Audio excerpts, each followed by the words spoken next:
വാസ്തവത്തിൽ സ്വന്തം പട്ടാളക്കാരോട് ഇത്രയധികം മര്യാദകേട് കാണിച്ച ഒരു അമേരിക്കൻ പ്രസിഡന്റ് ഉണ്ടായിട്ടില്ല. എന്തൊരു കൺഫ്യൂഷനാണ് ആ മനുഷ്യൻ സൃഷ്ടിക്കുന്നത്. ഈ America one of the most discipline forces ആണ് ലോകത്തിലെ. അവരുടെ ആർമി, അവരുടെ നേവി, അവരുടെ മറൈൻസ്, അവരുടെ സംവിധാനങ്ങളെല്ലാം എന്തൊക്കെ പറഞ്ഞു നമുക്ക് അമേരിക്കയിൽ 110 കുറ്റം പറയാം. പക്ഷേ അവരുടെ മിലിറ്ററിയുടെ professionalism is unmatched in the world. അങ്ങനെയുള്ള മിലിറ്ററിയെ ഇയാൾ രാവിലെ ഒരു ഓർഡർ, ഉച്ചയ്ക്ക് വേറെ ഓർഡർ, അടിക്കട നിർത്തട, പുറകോട്ട് മാറട, മുമ്പോട്ട് പോകുക, ഇങ്ങനെ മാനിപ്പുലേറ്റ് ചെയ്ത് കഴിഞ്ഞാൽ അവർക്ക് അവസാനം അവരിട്ടിട്ട് ചേട്ടനൊരു തീരുമാനം എടുക്കുക, എന്നിട്ട് ഞങ്ങൾ ചെയ്യാമെന്ന് പറയും. ഏത് മനുഷ്യനും അങ്ങനെ പറയുമല്ല. എന്നിട്ടും അവർ പിടിച്ചു നിൽക്കുകയാണ്. ഒരു ദിവസം ഈ അമേരിക്കൻ മിലിറ്ററി തിരിഞ്ഞ് അവരുടെ സുപ്രീം കമാൻഡറാണ് ഡൊണാൾഡ് ട്രംപ്. അവർ പറയും, you take A decision, give it in writing, will do that. ഇങ്ങനെ ഇട്ട് ഞങ്ങളുടെ പിള്ളേരെ ഇട്ട് കളിപ്പിക്കാൻ പറ്റില്ല എന്ന് പറയും. ഇതിൻ്റെ ഇടയ്ക്ക് പെൻറ്റഗൺ ഒക്കെ ഉള്ളത് കൊണ്ടാണ് ഈ പ്രശ്നം ഇല്ലാതെ ഇപ്പോഴും പോകുന്നത്. പെൻറ്റഗണാണ് ഇതിൻ്റെ ഒരു ഷോക്ക് അബ്സോർബർ. അല്ലെങ്കിൽ പട്ടാളക്കാർ നമ്മുടെ പട്ടാളക്കാരെ പോലെയല്ല,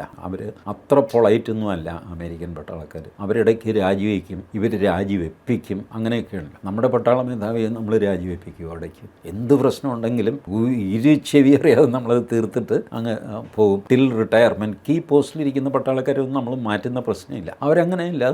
കഴിഞ്ഞ ദിവസം പറഞ്ഞു വിട്ടില്ല അവർ. ഈ ഇറാൻ യുദ്ധം നടക്കുമ്പോൾ a general who was not in agreement with Trump, അയാളെ പറഞ്ഞു വിട്ടു. അത് പറഞ്ഞു വിടാനായിട്ട് പ്രസിഡന്റ് പോലും വേണ്ടെന്നാണ് എനിക്ക് തോന്നുന്നത്. പീറ്റ് ഹെക്സിറ്റാണ് അയാളോട് secretary of war, secretary of defence എന്നായിരുന്നു നേരത്തെ ഡെസിഗ്നേഷൻ. ട്രംപ് വന്നിട്ടാണ് സെക്രട്ടറി ഓഫ് വാർ. അതായത് എന്ത് പ്രതിരോധം, യുദ്ധം, നേരെ അങ്ങ് പറയടാ. നമ്മൾ പ്രതിരോധ മന്ത്രി രാജ്നാഥ് സിംഗ് എന്ന് പറയുന്നതിന് പകരം യുദ്ധമന്ത്രി. പുള്ളിയുടെ ജോലി എന്താ? യുദ്ധം ചെയ്യുക. അങ്ങനെ മതി എന്ന് പറഞ്ഞിട്ട് ചെയ്തു. ആ മനുഷ്യനാണ് ഈ പിരിച്ചുവിടലൊക്കെ നടത്തുന്നത്. മഹാ കഷ്ടമാണ്.